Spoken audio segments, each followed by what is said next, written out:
इस रिपोर्ट की पहली और बड़ी खबर यह है कि अमेरिका ब्रिटेन को अब बहुत सारे परमाणु हथियार ट्रांसफर कर रहा है। कोल्ड वॉर के बाद तकरीबन 15 साल पहले अमेरिका ने ब्रिटेन से अपने सारे परमाणु हथियार वापस ले लिए थे, लेकिन एक बार फिर से बहुत सारी रिपोर्ट्स आ रही हैं अमेरिकी मीडिया की तरफ से भी, ब्रिटेन की मीडिया की तरफ से भी, कि अमेरिका 15 साल के बाद एक बार फिर ब्रिटेन को परमाणु हथियार ट्रांसफर कर रहा है। पेंटागन के हवाले से अमेरिकी और ब्रिटिश मीडिया पर यह खबर बहुत ज़्यादा दिखाई जा रही है।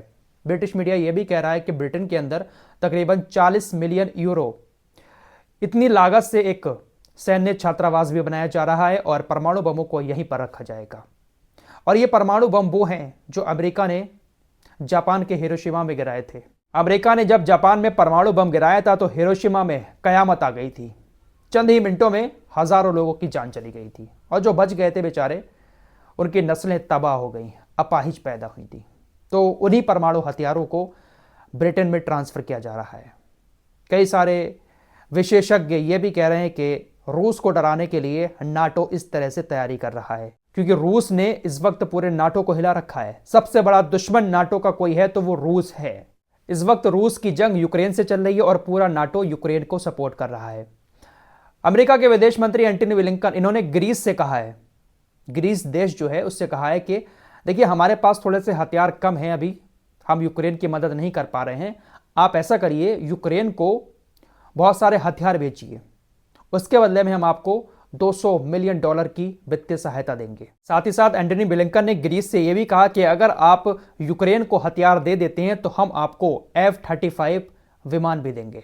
ये जो लड़ाकू विमान अमेरिका बनाता है ना, तो कहा कि हम आपको F-35 विमान देंगे और $8.6 बिलियन की डील भी करेंगे। तो हर लड़ाई के पीछे अमेरिका का हाथ जरूर होता है। अरे भाई, अपने देश में आराम से बैठो, क्यों दूसरे देशों की लड़ाई में अपनी टांग अड़ाए जा रहे हो। फिलहाल तुर्की के साथ भी अमेरिका की डील फाइनल हो चुकी है।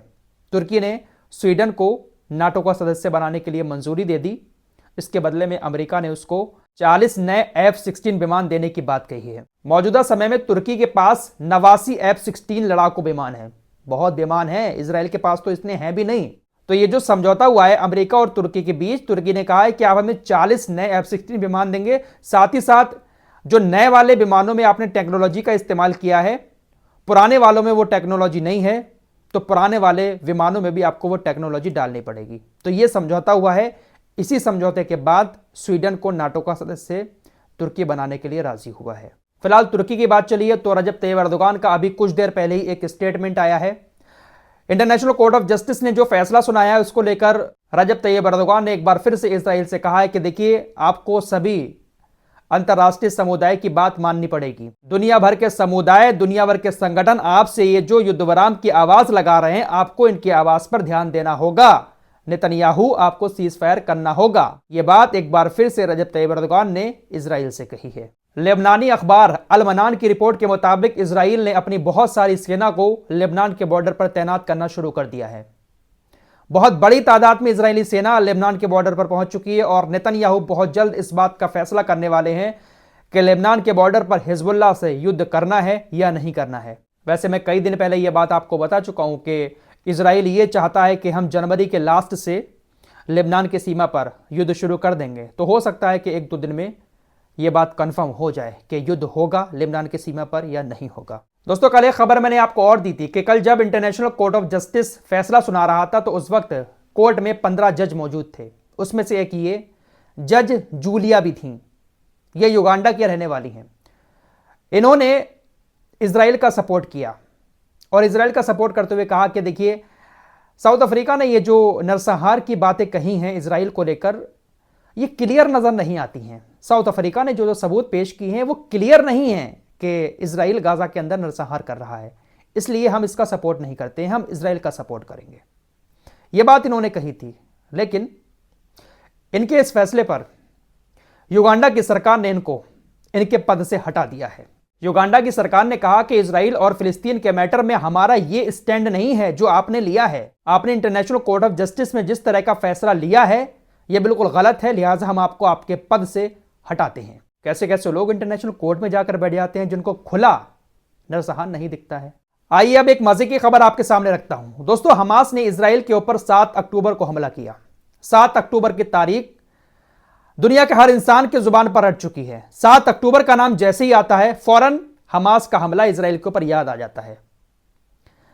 जॉर्डन के अंदर एक शख्स ने एक रेस्टोरेंट खोला। इस रेस्टोरेंट में सीख कबाब, शबरमा, रोल, इसी टाइप की चीजें बिकती हैं।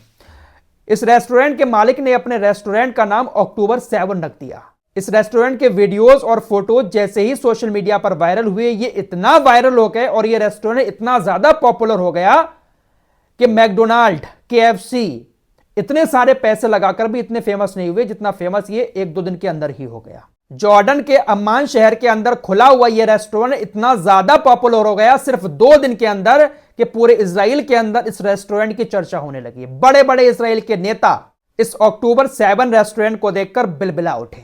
इजराइल की विपक्षी पार्टी के नेता हैं याइर लैपिड, इनकी तरफ से तुरंत स्टेटमेंट आ गया और तुरंत इन्होंने आदेश दे दिया जॉर्डन की सरकार को कि आप इस रेस्टोरेंट को अभी के अभी बंद करवाएं। ये अक्टूबर 7 जो है ये हमारे ऊपर जो हमला हुआ था उस हमले को ताजा करता है और दुनिया भर के लोगों को खुशी मनाने का मौका देता है। ये 7 अक्टूबर नाम का रेस्टोरेंट दुनिया भर के लोगों को यहूदियों के खिलाफ भड़काने वाला काम कर रहा है। लिहाजा जॉर्डन की सरकार इसको तुरंत हटवाएं, इसका नाम चेंज करवाएं और आप खुद इस बात की निंदा करें।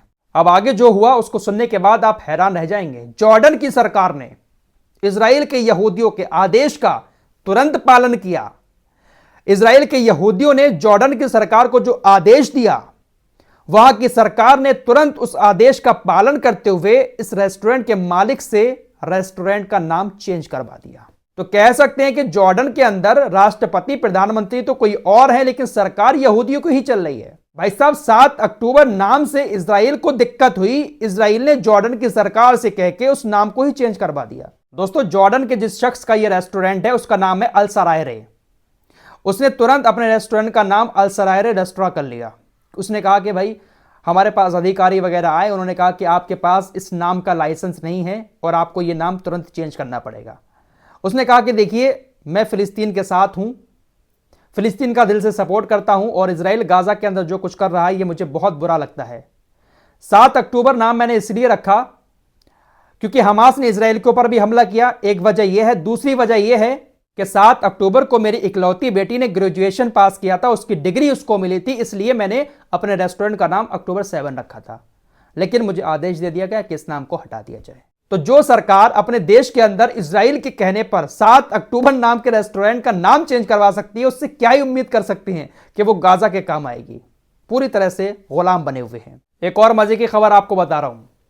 उत्तर कोरिया, किम जोंग उन वाला उत्तर कोरिया के हैकरों ने अमेरिका की कई सारी वेबसाइट को हैक करके $1 बिलियन की क्रिप्टो करेंसी चुरा ली। उत्तर कोरिया के हैकरों ने अमेरिका जैसी देश की वेबसाइटों को हैक करके $1 बिलियन की क्रिप्टो करेंसी उड़ा दी। भाई साहब, फिलहाल इस रिपोर्ट में इतना ही। मिलते हैं कुछ और नई खबरों के साथ, तब तक के लिए अपना ख्याल रखिए।